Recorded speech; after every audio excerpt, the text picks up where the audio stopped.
Bonjour et bienvenue dans Europebdo, votre revue de presse hebdomadaire européenne. Dans la vie de l'Union, les GAFAM sont dans le collimateur de la Commission et l'environnement et l'Ukraine payent encore le prix de la crise agricole. Dans le club des 27, du changement dans les gouvernements bulgares et irlandais, une coopération militaire qui se conclut, l'environnement avance et l'état de droit recule. Et chez nos chers voisins, c'est encore la Russie qui fait parler d'elle, avec la poursuite de la stratégie du Kremlin de narguer les États-Unis et l'Europe. On passe sans plus attendre à la vie de l'Union. Numérique, les géants d'Internet sous enquête. Lundi 25 mars, la Commission européenne a annoncé ouvrir des enquêtes à l'encontre d'Alphabet, la maison mère de Google, d'Apple et de Meta, la maison mère de Facebook, Instagram et WhatsApp, pour manquement au règlement sur les marchés du numérique. Cette enquête est dans la suite logique de ce que Apple a subi comme sanction pour l'App Store dans son différend avec Spotify. La Commission européenne reproche aux trois groupes d'abuser de leur position et de favoriser leurs services et leurs produits dans leurs magasins d'applications, mais aussi d'imposer des contraintes financières aux acteurs tiers de leur plateforme. Amazon est aussi dans le collimateur de l'exécutif européen pour son référencement. Google favorise ses propres services lors des recherches des utilisateurs, ce qui aurait pour but de nuire à une concurrence non faussée. Pour ce qui est de Facebook, l'offre payante est considérée comme inéquitable et n'offre pas de réelle alternative, puisque si le consommateur n'y consent pas, il doit donner accès à ses données. Il n'y a pas d'alternative gratuite sans publicité. Apple ne facilite pas la désinstallation des applications intégrées, ni le remplacement de l'iOS. Les géants du numérique américain risquent bien de devoir régler des amendes élevées, en plus de devoir se mettre en conformité avec le droit européen. International, l'accord douanier avec l'Ukraine affaibli, les céréales russes et biélorusses taxées. Mercredi 27 mars, les ambassadeurs des États membres réunis en comité des représentants permanents, le COREPER, ont trouvé un accord sur la modification de l'accord douanier concernant les produits agricoles ukrainiens.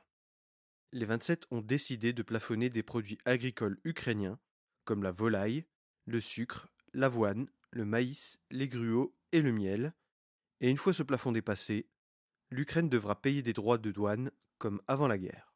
Cet accord est légèrement différent de celui validé entre les institutions. Il inclut des mesures correctives pouvant être mises en place rapidement en cas de perturbation importante des marchés, même dans un seul pays. La France a obtenu que les volumes de référence soient ceux d'avant la guerre, donc 2021, mesure validée puisque le deuxième semestre de 2021 sera inclus dans la moyenne des volumes de 2022 et 2023. Malgré les demandes de la France, de la Pologne et de la Hongrie, le blé et l'orge sont exemptés de ces nouvelles mesures. Ils font valoir que la menace maritime en mer Noire n'existe plus et que l'export vers l'Afrique est possible, malgré les bombardements intenses d'Odessa ces dernières semaines. Le texte doit encore passer au vote des ministres de l'Agriculture avant d'être renvoyé au Parlement européen. Il pourrait représenter un manque à gagner de 330 millions d'euros par an pour l'Ukraine. Le ministre de l'Agriculture allemand Cem Özdemir rappelle que le soutien à l'Ukraine passe aussi par le soutien à son agriculture et que ces mesures ne sont pas un bon signe puisqu'elles suivent exactement la propagande russe. C'est certainement pour ça que la Commission européenne a lancé une contre-mesure sur les céréales et oléagineux russes et biélorusses.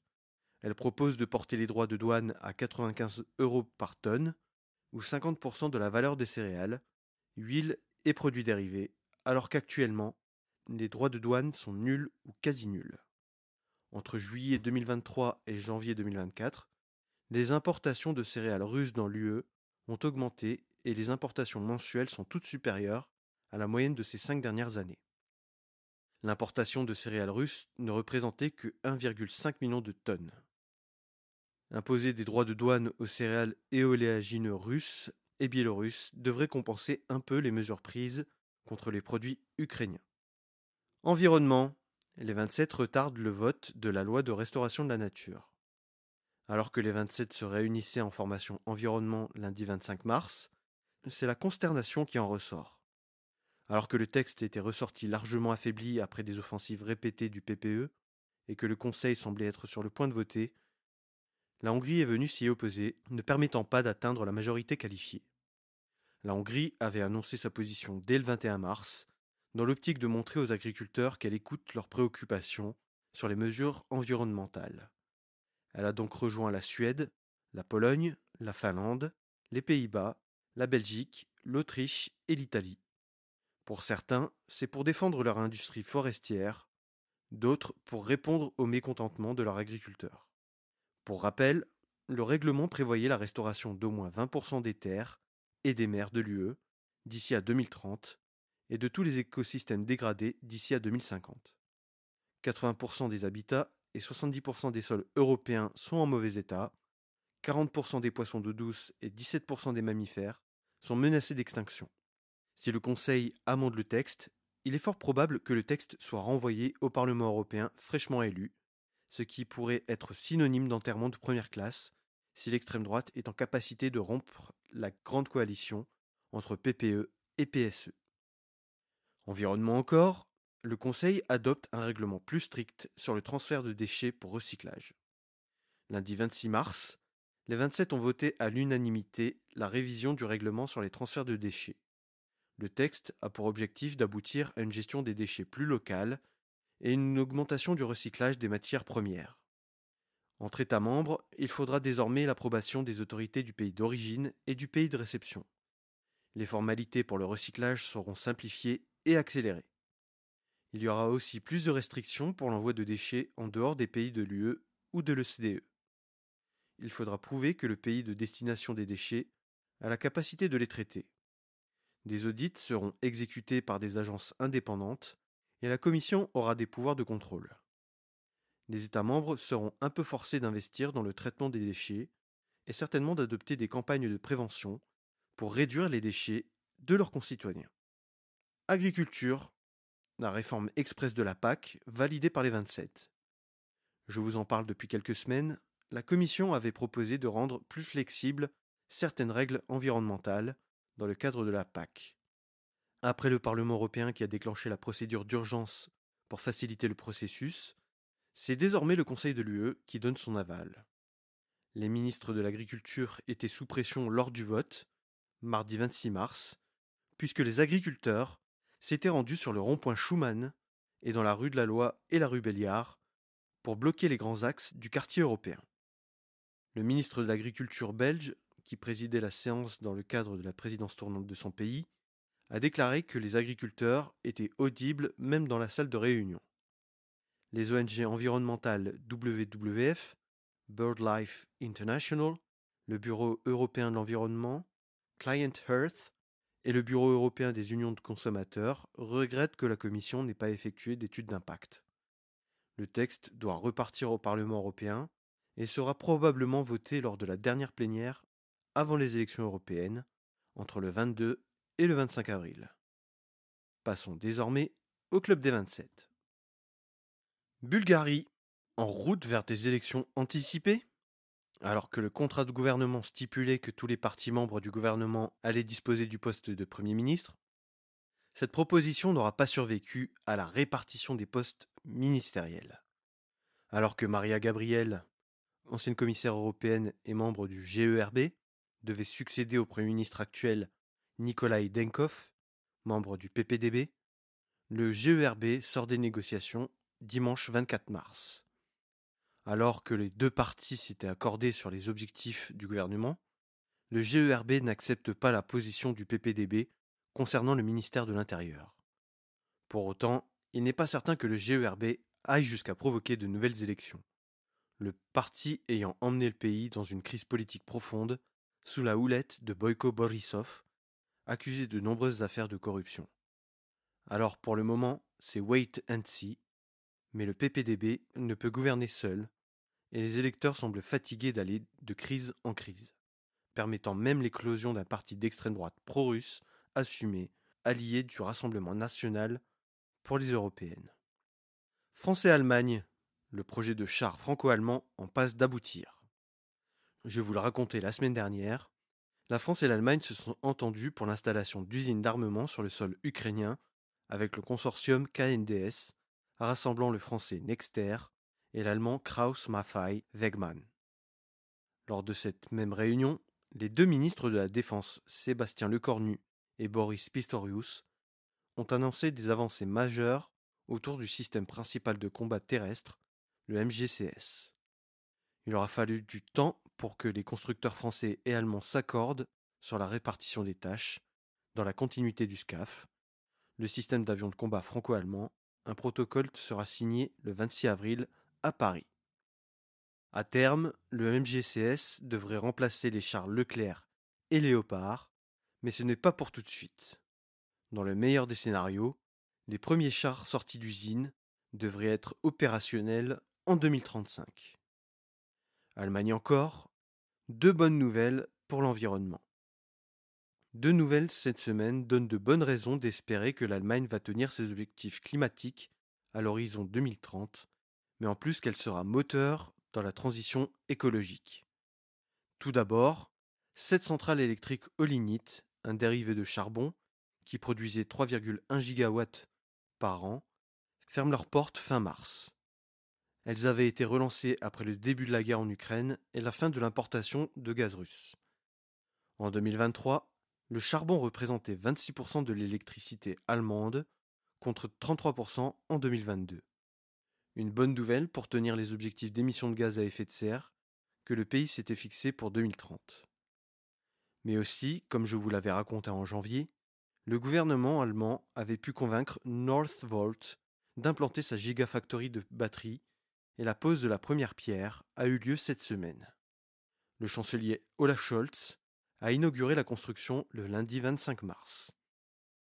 L'implantation de la gigafactory a été permise par le coup de pouce de la Commission, qui a approuvé une aide d'État de 902 millions d'euros, combinée à la stratégie de la Commission, qui entoure les véhicules électriques, et notamment la production de batteries durables, qui donne de bonnes perspectives à l'entreprise suédoise.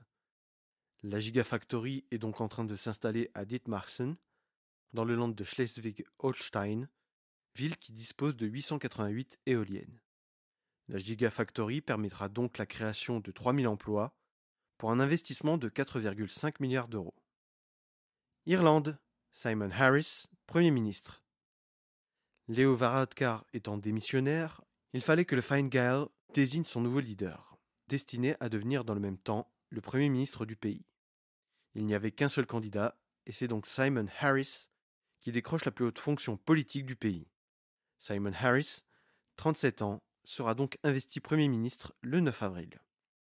Il est donc encore ministre de l'Enseignement supérieur pour quelques jours.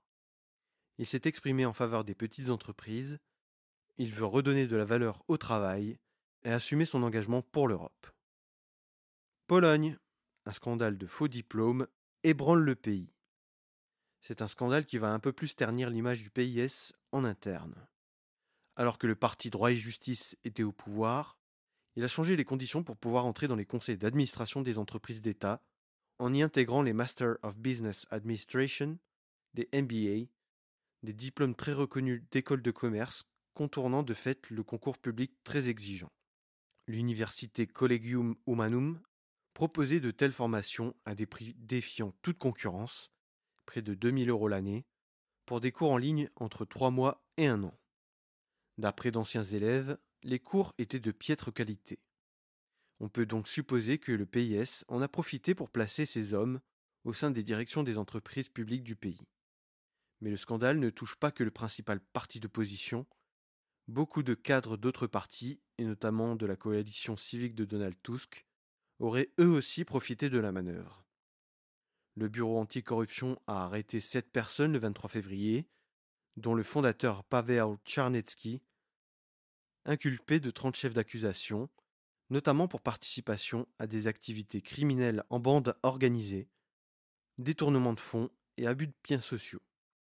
Slovaquie, l'offensive du gouvernement se poursuit dans la culture. Les Slovaques n'en finissent plus de manifester. Après l'éviction du directeur de la radio-télévision slovaque, c'est désormais Zuzana Liptakova, directrice de Bibiana, une maison internationale de l'art pour les enfants, et de la directrice de la Bibliothèque nationale Katarina Krzysztofova, de se voir mettre à la porte. 2 évictions qui ont poussé les Slovaques à défiler à nouveau dans les rues le jeudi 28 mars. Madame Liptakova a été remplacée par Petala Far, qui n'a aucune expérience dans le domaine culturel et doit ce poste à sa proximité avec la ministre de la Culture, Martina Šimkovičová. Comme à la RTVS, les employés ont publié une lettre ouverte de condamnation et menacent de s'en aller. Le gouvernement va cesser de financer la Kunsthalle, une galerie d'art financée par l'État, et va forcer sa fermeture. La Commission européenne, par la voix de sa commissaire chargée du respect des valeurs de l'Union européenne, Vera Jourova, a indiqué suivre la situation de près. La Slovaquie sombre doucement dans un régime verrouillé et orienté dans le sens du gouvernement dans toutes les strates de la société. Pologne et République tchèque, Voice of Europe, le cheval de Troie de la désinformation russe en Europe. Voice of Europe était un site internet basé à Prague, financé par Viktor Medvedchuk, le parrain de la fille de Poutine, ancien oligarque ukrainien, qui a été un vrai levier pour Poutine dans l'Ukraine de Yanukovych, où il se reposait sur son bras droit, Artem Marchevski, qui vit en République tchèque depuis 2022. Ce site s'achetait des politiques européens qui avaient des positions pro-russes pour diffuser de la propagande russe à travers des interviews convenues les mettant en valeur. Ce qui a permis de mettre fin à ce site, c'est la collaboration entre les services de renseignement de plusieurs pays européens. D'ailleurs, les services de contre-espionnage polonais ont procédé à des perquisitions et plusieurs milliers d'euros et de dollars ont été saisis. Jacek Jakubczyk, propriétaire du site, était particulièrement dans le viseur des autorités polonaises. Il est soupçonné d'avoir agi pour le compte des services secrets russes et a donc été mis en examen. Des élus français, néerlandais, belges, allemands, polonais et hongrois, tous d'extrême droite ou de droite très conservatrice, ont reçu de l'argent russe en échange de propos pro-russes. Les deux têtes de liste libérales et écologistes, Valérie Ayé et Terry Reinke, demandent au Parlement européen de lancer une enquête interne pour savoir si des députés européens ont vraiment participé à influencer le débat européen contre de l'argent russe. Elles demandent toutes les deux que les conclusions soient rendues avant les élections européennes. Passons enfin à la rubrique Nos chers voisins. Russie, le journaliste américain Evan Gershkovich est détenu depuis 1 an. Le journaliste américain Evan Gershkovich, correspondant à Moscou pour le Wall Street Journal, a passé 1 an dans les geôles russes. Il est accusé d'espionnage par le FSB et il a été arrêté lors d'un reportage à Yekaterinbourg. Tout comme dans le cas de Brittney Griner, joueuse de basket américaine qui jouait depuis plusieurs années en Russie, l'arrestation semble faire partie d'un plan des autorités russes pour avoir des monnaies d'échange. Cette dernière avait été échangée contre Victor Bout, le trafiquant d'armes dont l'histoire a inspiré le film Lord of War. Pour revenir à Evan Gershkovich, la peine encourue pour fait d'espionnage est de 20 ans. La procédure est gardée secrète et la Russie n'a pas apporté de preuve de la culpabilité du journaliste. Vladimir Poutine s'est dit prêt à l'échanger contre Vadim Krasikov, condamné à perpétuité pour avoir abattu un opposant tchétchène à Berlin, en plein jour, en 2019. C'est donc toujours l'incertitude autour de Gershkovich, dont la détention provisoire est reconduite systématiquement et de manière arbitraire. L'ancien marine américain Paul Whelan est lui aussi détenu depuis 2018 pour les mêmes accusations d'espionnage, tout comme la journaliste russo-américaine Altsu Kumarcheva, qui travaille pour Radio Free Europe, Radio Liberty, financée par le Congrès américain, accusée de diffusion de fausses informations depuis l'automne 2023. Russie encore, la Russie met fin à un groupe d'experts sur la Corée du Nord. C'est un veto russe qui n'est pas anodin.